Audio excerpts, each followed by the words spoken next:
आज श्रवण करें सीता नवमी और बृहस्पतिवार की व्रत कथा। पौराणिक कथा के अनुसार मारवाड़ क्षेत्र में देवदत्त नाम का एक ब्राह्मण रहता था और उसकी पत्नी भी शोभना जो बहुत सुंदर थी। यहाँ एक और ब्राह्मण देवदत्त पूजा पाठ और अच्छे कर्मों में लीन रहता था। वही पत्नी शोभना अपनी सुंदरता में खोई रहती थी। शोभना को ऐसा लगता था कि एकमात्र वही है, समस्त संसार में खूबसूरत है। ब्राह्मण की पत्नी अपनी सुंदरता के घमंड में अक्सर दूसरों के साथ बुरा व्यवहार करती थी और दूसरों को अपने समक्ष तुच्छ समझती थी। एक दिन गांव में कुछ अन्य कन्याएं आई जो सुंदरता में उससे भी कहीं अधिक थी। ब्राह्मणी को यह अच्छा नहीं लगा और उसने क्रोध ईर्ष्या के मारे पूरे गांव को ही कुछ लोगों द्वारा जलवा दिया था। इसके बाद समय आने पर ब्राह्मणी की भी मृत्यु हो गई, लेकिन अगले जन्म में वह चंडालनी बनी और अपने जीवन में कई कष्ट भुगतने लगती है। चांडाल समूह में जन्म लेने के कारण उसे हमेशा तिरस्कार ही मिलता था, लेकिन इस जन्म में वह माता सीता की परम भक्त निकली थी। एक दिन चंडालनी ने अपने कष्टों को माता सीता की प्रतिमा के आगे बताया। तब चंडालनी को माता सीता की कृपा से अपना पूर्व जन्म याद आया। चंडालनी को बहुत दुख हुआ और उसने पश्चाताप करने का निर्णय लेते हुए वैशाख माह की नवमी के दिन व्रत रखना शुरू किया था। माता सीता उसकी भक्ति से प्रसन्न हुई और धीरे धीरे उसको पापों से छुटकारा मिल गया। तभी से सीता नवमी के दिन माता सीता की पूजा शुरू हुई थी। प्रेम से बोलिए सीता मैया की जय, श्री रामचंद्र की जय। राम लक्ष्मण जी की कहानी। राम लक्ष्मण की कहानी भगवान श्री राम, लक्ष्मण और सीता जी पिता दशरथ जी की आज्ञा से वनवास जाने लगे। रास्ते में सभी तीर्थ गंगा, जमुना, गोमती नदियों में पितृ तर्पण कर वन में कंदमूल फल फूल खाते हुए वन में अपना समय व्यतीत करने लगे। एकम के दिन लक्ष्मण जी ने राम जी की आज्ञा से फल मूल लाकर माँ सीता को दिए। तब माँ सीता ने 4 पत्तल परोसी। तब लक्ष्मण ने पूछा, भाभी माँ, हम 3 हैं, फिर 4 में क्यों परोसा? तब माँ सीता बोली, 1 पत्तल गौ माता की है। राम जी लक्ष्मण जी गौ माता को पत्तल परोसती। तब राम जी ने पूछा, सीता जी आपने खाना शुरू क्यों नहीं किया? तब सीता माँ बोली, मेरे तो राम कथा सुनने का नियम है। राम कथा सुनने के बाद ही मैं फल ग्रहण करूँगी। तब राम जी बोले, मुझे कथा सुना दो। लक्ष्मण जी बोले, मुझे सुना दो। तब माँ सीता बोली, औरत की बात औरत सुने। आप मेरे पति हो, आप मेरे देवर हो, आपसे कैसे कहूँ? तब लक्ष्मण जी ने सोचा, इस जंगल में कौन औरत मिलेगी? तब लक्ष्मण जी ने अपनी माया से एक नगरी का निर्माण किया। उस नगरी में सब सुख सुविधाएं से युक्त थी।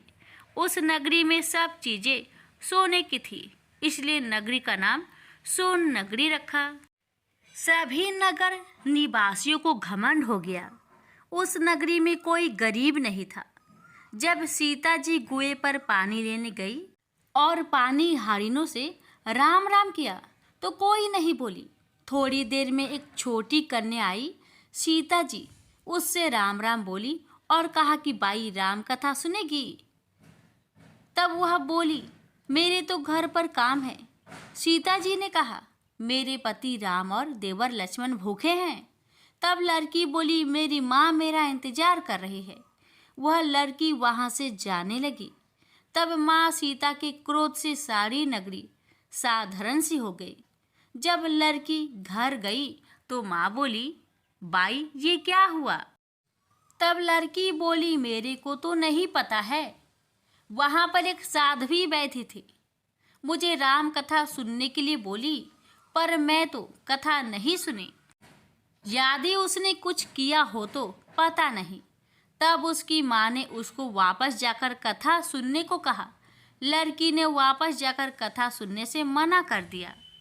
तब उसकी बहू बोली, आपकी आज्ञा हो तो मैं कहानी सुनकर आती हूँ। जब बहू कुएं पर गई तो पानी भरे और खाली करे। तब सीता जी ने कहा, आपके घर पर कुछ काम नहीं है क्या?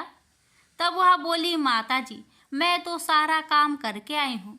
तब माँ सीता बोली, तू मुझे माँ कहकर बुलाई, यदि तुझे समय हो तो मेरी राम कहानी सुन लोगी? तब वह बोली, माता जी कहानी सुनाओ, मैं प्रेम से कहानी सुनूंगी। चंदन चौकी मोतिया हार, राम कथा माहड़े हिड़बेरो आधार। राम कथा सुनाऊं, राम ने मनाऊं, राम कहे तो परदेश में जाऊं।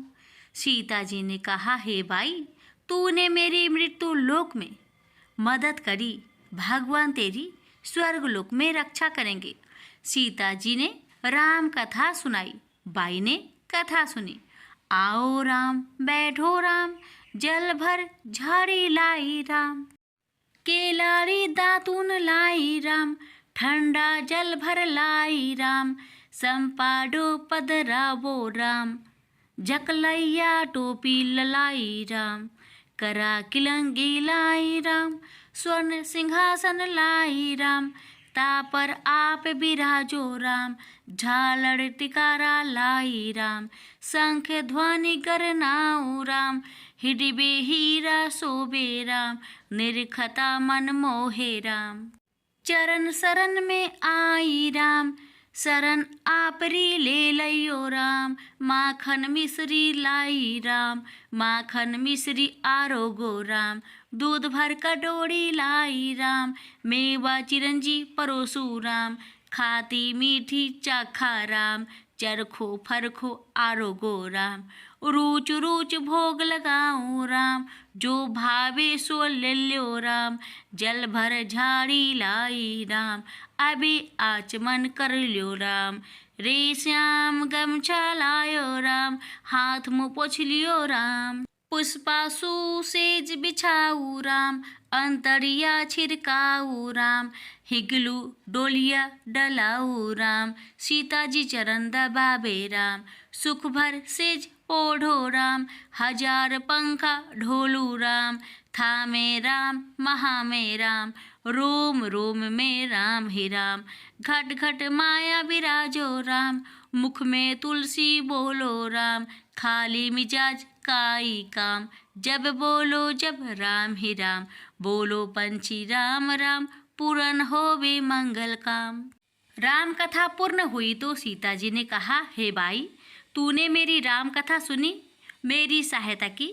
राम जी लक्ष्मण को जिमाया है, भगवान तेरी भी रक्षा करेंगे, तुझे स्वर्ग का सुख मिलेगा। सीता माता ने उपहार स्वरूप अपने गले का हार दे दिया। जब वह घर गई तो उसके मटका सब सोने के हो गए। सासू जी ने कहा, ये सब तू कहाँ से लाई? मैं माँ सीता से राम कथा सुनी, ये इसी का फल है। सासू जी ने कहा, प्रतिदिन राम कथा सुनाना। बाई को राम कथा सुनते हुए बहुत दिन हो गए। अब उसने माँ सीता से पूछा, इसका उद्यापन विधि बतलाओ। तब सीता जी ने कहा, 7 लड्डू लाना, 1 नारियल लाना, उसके 7 भाग करना। 1 भाग मंदिर में चढ़ाना, जिससे मंदिर बनावे जितना फल होता है। 1 भाग सरोवर के किनारे गाड़ देना, जिससे सरोवर खुदवाने जितना फल होता है। 1 भाग भागवत गीता पर चढ़ाना, जिससे भागवत गीता पाठ करवाने जितना फल होगा। 1 भाग तुलसी पर चढ़ाना, जिससे तुलसी विवाह जितना फल होगा। 1 भाग कवाड़ी कन्या को देवे, जिससे कन्या विवाह जितना फल होगा। 1 भाग सूरज भगवान को चढ़ाना, जिससे 33 करोड़ देवी देवता को भोग लगाने जितना फल होगा। अब उसने विधि पूर्वक उद्यापन कर दिया। माता सीता के पास आई, माता मैंने तो विधि पूर्वक उद्यापन कर दिया, अब 7 दिन बाद बैकुंठ से विमान आएगा। गांव के सारे लोग एकत्र हो गए और पूछने लगे कि भाई तूने ऐसा कौन सा धर्म पुण्य किया, गीता भगवत गीता के पाठ किए, हमें भी बताओ। तब बाई ने कहा, मैंने तो माता सीता से प्रतिदिन राम कथा सुनी और नियम से उद्यापन किया, तब समस्त ग्रामीण राम कथा सुनने की जिद करने लगे। तब बाई राम कथा कहने लगी और सब नर नारी सुनने लगे। राम कथा संपूर्ण होते ही समस्त नगरी सोने की हो गई। बाई ने कहा, जो कोई राम कथा सुनेगा उसको मेरे समान ही फल मिलेगा। सब राम लक्ष्मण की जय जयकार करने लगे और विमान स्वर्ग में चला गया। 7 स्वर्ग के दरवाजे खुल गए। पहले द्वार पर नाग देवता समस्त देवी देवता पुष्प वर्षा करने लगे। देवताओं ने पूछा कि तूने क्या पुण्य किया? तब उसने कहा, मैंने राम लक्ष्मण जानकी की कहानी सुनी। तू समस्त देवताओं ने कहा, वर मांग। तब उसने कहा, मेरे तो सब सिद्धियां है, मुझे यह वर दो कि जो भी श्रद्धा व भक्ति से राम कथा राम लक्ष्मण जानकी की कहानी सुनेगा उसको मेरे समान ही फल मिले। सभी देवताओं ने पुष्प वर्षा करते हुए तथास्तु कहा। चारों ओर राम राम की जय जयकार होने लगी। प्रेम से बोलिए सीता राम की जय। सीता माता की आरती। आरती श्री जनक दुलारी की, सीता जी रघुवर प्यारी की। जगत जननी जग की विसितारिणी, नित्य सत्य साकेत बिहारिणी। पदम दयामयी दिनोधारिणी, सीता मैया भक्तन हितकारी की। आरती श्री जनक दुलारी की, सीता जी रघुवर प्यारी की। सीता श्रोमणि पति हितकारिणी, पति सेवा बित बन बन चारिणी। पति हित पति वियोग स्वीकारिणी, आगे धर्म मूर्ति धरी की। आरती श्री जनक दुलारी की, सीता जी रघुवर प्यारी की। विमल कृति सब लोकन छाई, नाम लेत पवनमती आई। सुमिरी रात काटत कष्ट दुखदाई, शरणागत जन भय हरि की। आरती श्री जनक दुलारी की, सीता जी रघुवर प्यारी की। प्रेम से बोलिए सीता मैया की जय, सिया रामचंद्र की जय।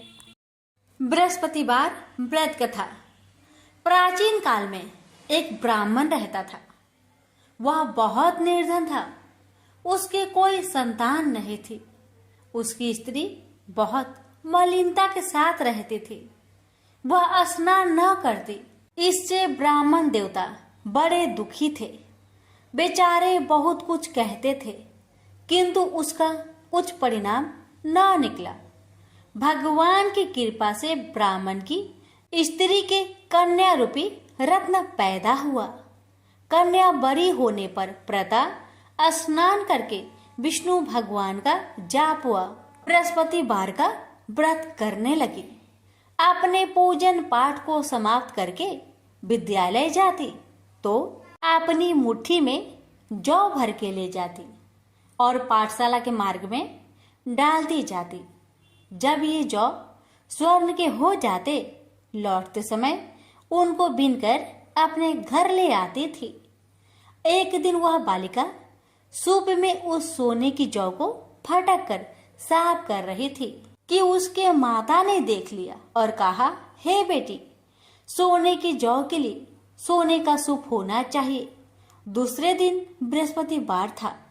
इस कन्या ने व्रत रखा और बृहस्पति देव से प्रार्थना करके कहा, मैंने आपकी पूजा सच्चे मन से की हो तो मेरे लिए सोने की सूप दे दो। बृहस्पति देव ने उसकी प्रार्थना स्वीकार कर लिए। रोजाना की तरह वह कन्या जौ फैलाती हुई जाने लगी। जब लौटकर जौ बीन रही थी तो बृहस्पति देव की कृपा से सोने का सूप मिला। उसे वह घर ले आई और उसमें जौ साफ करने लगी, परंतु उसकी माँ का वही ढंग रहा। एक दिन की बात है कि वह कन्या सोने के सूप में जौ साफ कर रही थी। उस समय उस शहर का राजपुत्र वहां से होकर निकला। इस कन्या के रूप और कार्य को देखकर मोहित हो गया तथा अपने घर आकर भोजन तथा जल त्याग कर उदास होकर लेट गया। राजा को इस बात का पता लगा तो अपने प्रधानमंत्री के साथ उसके पास गए और बोले, हे बेटा, तुम्हें किस बात का कष्ट है? किसी ने अपमान किया है अथवा और कोई कारण हो सो कहो, मैं वही कार्य करूंगा जिससे तुम्हें प्रसन्नता हो।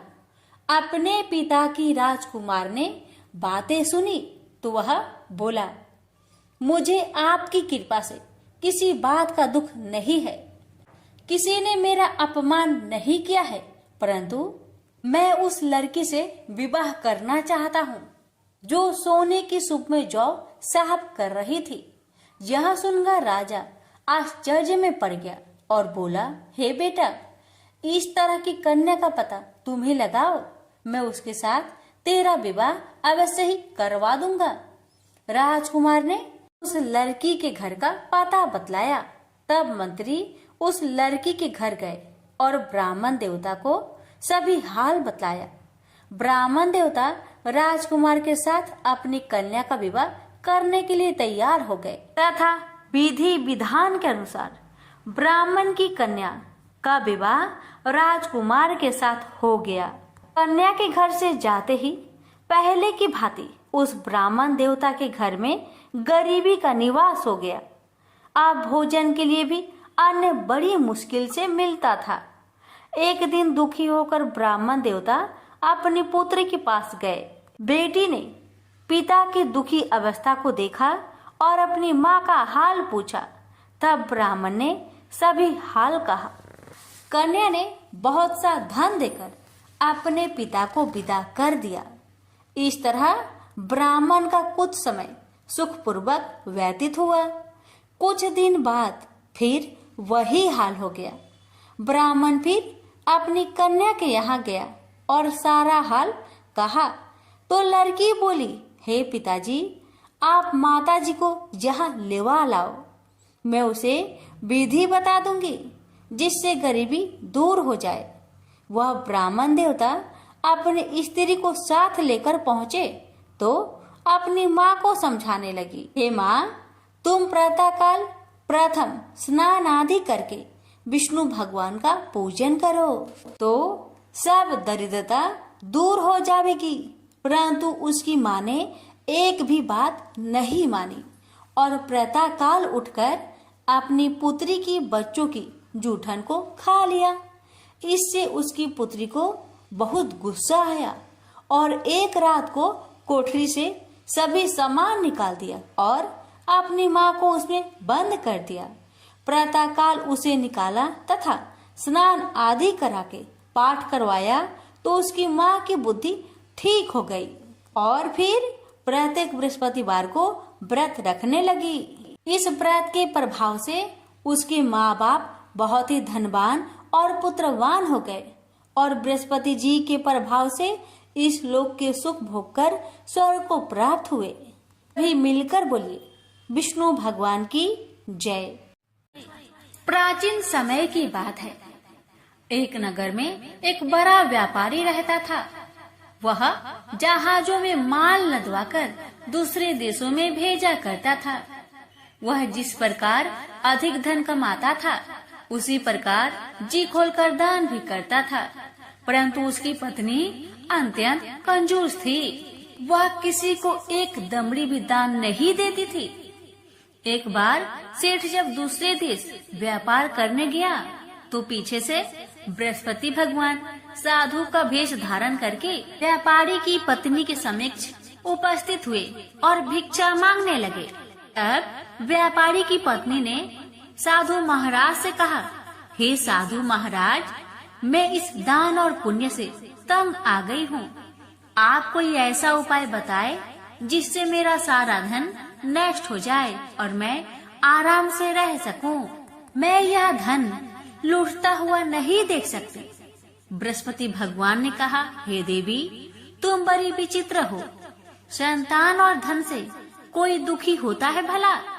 अगर अधिक धन है तो इसे शुभ कार्यों में लगाओ, कुंवारी कन्याओं का विवाह करवाओ, विद्यालय और बाग बगीचों का निर्माण कराओ। ऐसे पुण्य कार्य करने से तुम्हारा लोक परलोक सार्थक हो सकता है। परंतु साधु की इन बातों से व्यापारी की पत्नी को खुशी नहीं हुई। उसने कहा, मुझे ऐसी धन की आवश्यकता नहीं है जिसे मैं दान में दूं। तब बृहस्पति देव बोले, यदि तुम्हारी ऐसी इच्छा है तो तुम एक उपाय करना। 7 बृहस्पतिवार घर को गोबर से लिपना और अपने केसों को पीली मिट्टी से धोना। केसों को धोते समय स्नान भी करना। व्यापारी से हजामत बनाने को कहना। भोजन में मांस मदिरा खाना, कपड़े अपने घर धोना। ऐसा करने से तुम्हारा सारा धन नष्ट हो जाएगा। इतना कहकर बृहस्पति भगवान अंतर ध्यान हो गए। व्यापारी की पत्नी ने बृहस्पति देव के कहे अनुसार 7 बृहस्पतिवार वैसा ही करने का निश्चय किया। केवल 3 बृहस्पतिवार बीते कि उसके समस्त धन संपत्ति नष्ट हो गई और वह परलोक सिधार गई। जब व्यापारी वापस आया तो उसने देखा कि उसका सब कुछ नष्ट हो चुका है। यह देखकर व्यापारी ने अपनी पुत्री को सत्वाना दी और दूसरे नगर में जाकर बस गया। वहाँ वह जंगल से लकड़ी काट कर लाता और शहर में बेचता था। इस तरह वह अपना जीवन व्यतीत करने लगा। एक दिन उसकी पुत्री ने दही खाने की इच्छा प्रकट की, लेकिन व्यापारी के पास दही खरीदने के पैसे नहीं थे। वह अपनी पुत्री को अवशासन देकर जंगल में लकड़ी काटने चला गया। वह एक वृक्ष के नीचे बैठकर अपनी पूर्व दशा पर विचार करके रोने लगा। उस दिन बृहस्पतिवार का दिन था। तभी वहाँ बृहस्पति देव साधु के रूप में सेठ के पास आए और बोले, हे मनुष्य, तू इस जंगल में किस चिंता में बैठा है? तब व्यापारी बोला, हे महाराज, आप सब कुछ जानते हैं। इतना कहकर व्यापारी अपनी कहानी सुनाकर रो पड़ा। बृहस्पति भगवान बोले, देखो बेटा, तुम्हारी पत्नी ने बृहस्पति देव का अपमान किया था, इसी कारण तुम्हारा यह हाल हुआ है। लेकिन अब तुम किसी प्रकार की चिंता मत करो। तुम गुरुवार के दिन बृहस्पति देव का पाठ करो। 2 पैसे के चने और गुड़ को लेकर जल के लोटे में शक्कर डालकर वह अमृत और प्रसाद अपने परिवार के सदस्यों और कथा सुनने वालों को बांट दो। स्वयं भी प्रसाद और चरणामृत लो। भगवान तुम्हारा अवश्य कल्याण करेंगे। साधु की बात सुनकर व्यापारी बोला, महाराज, मुझे तो इतना भी नहीं बचता कि मैं अपनी पुत्री को दही लाकर दे सकूं। इस पर साधु महाराज जी बोले, तुम लकड़ियां शहर में बेचने जाना। तुम्हें लकड़ियों के दाम पहले से चौगुने मिलेंगे, जिससे तुम्हारे सारे कार्य सिद्ध हो जाएंगे। उसने लकड़ियां काटी और शहर में लकड़ियां बेचने चल पड़ा। उसकी लकड़ियां अच्छे दाम में बिक गई, जिससे उसने अपनी पुत्री के लिए दही लिया और साथ ही साथ गुरुवार की कथा हेतु चना गुड़ लेकर कथा की और प्रसाद बांटकर स्वयं भी खाया। उसी दिन से उसकी सभी कठिनाइयां दूर होने लगी। परंतु अगले बृहस्पतिवार को वह कथा करना भूल गया।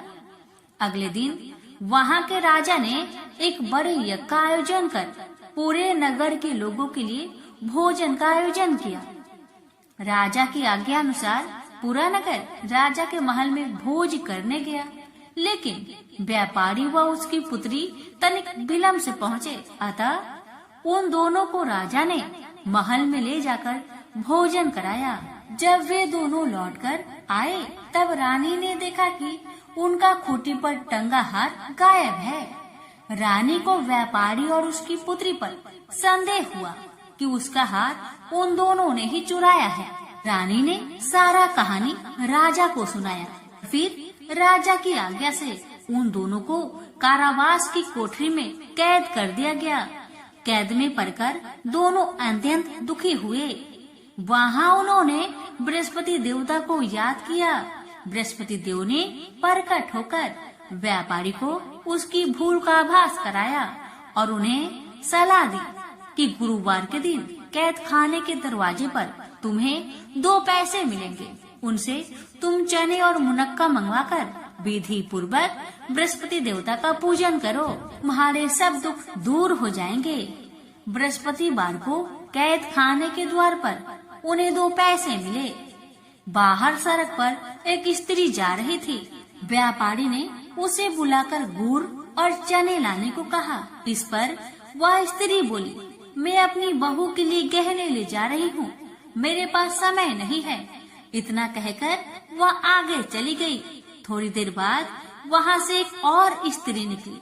व्यापारी ने उसे बुलाकर कहा कि हे बहन, मुझे बृहस्पतिवार की कथा करनी है, तुम मुझे 2 पैसे का गुड़ और चना लाकर दो। बृहस्पति देव का नाम सुनकर वह स्त्री बोली, भाई मैं तुम्हें अभी गुड़ और चना लाकर देती हूँ। मेरा इकलौता पुत्र मर गया है, मैं उसके लिए कफन लेने जा रही थी, लेकिन मैं पहले तुम्हारा काम करूँगी और उसके बाद मैं अपने पुत्र के लिए कफन लाऊंगी। वह स्त्री बाजार से व्यापारी के लिए गुड़ चना ले आई और स्वयं भी बृहस्पति देव की कथा सुनी। कथा समाप्त होने पर वह स्त्री कफन लेकर अपने घर गई। घर पर लोग उसके पुत्र की लाश को राम नाम सत्य है कहते हुए शमशान ले जाने की तैयारी कर रहे थे। स्त्री बोली, मुझे अपने लड़के का मुख देख लेने दो। अपने पुत्र का मुख देखकर उस स्त्री ने उसके मुंह में प्रसाद और चंद्रामृत डाला। प्रसाद और चंद्रामृत के प्रभाव से वह पुनः जीवित हो गया। पहली स्त्री जिसने बृहस्पति देव का निरादर किया था, वह जब अपने पुत्र की विवाह हेतु पुत्र वधू के लिए गहने लेकर लौटी और जैसे ही उसका पुत्र घोड़ी पर बैठकर निकला, वैसे ही घोड़ी ने ऐसी उछाल मारी कि वह घोड़ी से गिरकर मर गया। जहाँ देख स्त्री रो रो कर बृहस्पति देव से क्षमा याचना करने लगी। उस स्त्री की याचना से बृहस्पति देव साधु के वेश में वहाँ पहुंचकर कहने लगे, देवी तुम्हें अधिक विलाप करने की आवश्यकता नहीं है, यह बृहस्पति देव का अनादर करने का कारण हुआ है। तुम वापस जाकर मेरे भक्त से क्षमा मांगकर कथा सुनो, तभी तुम्हारी मनोकामना पूर्ण होगी। जेल में जाकर उस स्त्री ने व्यापारी से माफी मांगी और कथा सुनी। कथा के उपरांत वह प्रसाद और चंद्रामृत लेकर अपने घर वापस आई। घर आकर उसने चंद्रामृत अपने मृत पुत्र के मुख में डाला। चंद्रामृत के प्रभाव से उसका पुत्र भी जीवित हो उठा। उसी रात बृहस्पति देव राजा के सपने में आए और बोले, हे राजन, तूने जिस व्यापारी और उसकी पुत्री को जेल में कैद कर रखा है वह बिल्कुल निर्दोष है। तुम्हारी रानी का हार वहीं खूंटी पर टंगा है। दिन निकला तो राजा रानी ने हार पर खूंटी लटका हुआ देखा। राजा ने उस व्यापारी और उसकी पुत्री को रिहा कर दिया और उन्हें आधा राज्य देकर उसकी पुत्री का विवाह उच्च कुल में करवाकर दहेज में हीरे जवाहरात दिए। श्री विष्णु चालीसा। विष्णु सुनिए विनय सेवक की चितलाय, कीरत कुछ वर्णन करो दीजिए ज्ञान बताए। नमो विष्णु भगवान खरारी, कष्ट न सावन अखिल बिहारी। परबल जगत में शक्ति तुम्हारी, त्रिभुवन फैल रही उजियारी। सुंदर रूप मनोहर सूरत, सरल स्वभाव मोहिनी मूरत। तन पर पीताम्बर अति सोहत, बैजंती माला मन मोहत। शंख चक्र कर गदा विराजे, देखत दैत्य असुर दल भाजे। सत्य धर्म मद लोभ न गाजे, काम क्रोध मद लोभ न छाजे। संत भक्त सज्जन मन रंजन, धनुज असुर दुष्टन दल गंजन। सुख उपजाए कष्ट सब भंजन, दोष मिटाए करत जन सज्जन। पाप काट भव सिंधु उतारन, कष्ट नाश कर भक्त उबारन। करत अनेक रूप प्रभु धारण, केवल आप भक्ति के कारण। धरनी धेनु बन तुम ही पुकारा, तब तुम रूप राम का धारा। हार उतार असुर दल मारा, रावण आदि को संहारा। आप बराह रूप बनाया, हिरण्याक्ष को मार गिराया। धर्मत्स्य तन सिंधु बनाया, 14 रत्नन को निकलाया। अमीलख सुमरन दध मचाया, रूप मोहिनी आप दिखाया। देवन को अमृत पान कराया, असुरन को छवि से बहलाया। कुर्म रूप धर सिंधु मझाया, मंदराचल गिरि तुरंत उठाया। शंकर का तुम फंद चुराया, भस्मासुर को रूप दिखाया। ईदन को जब असुर डुबाया, कर प्रबंध उन्हें ढूंढवाया। मोहित बनकर खल ही नचाया, उस ही कर से भस्म कराया।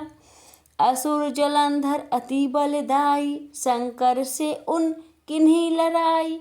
हार पार शिव सकल बनाई, किन सती से छल खल जाई।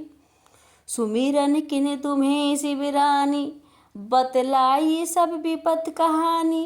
तब तुम बने मुनीश्वर ज्ञानी, वृंदा की सब सुरति भुलानी।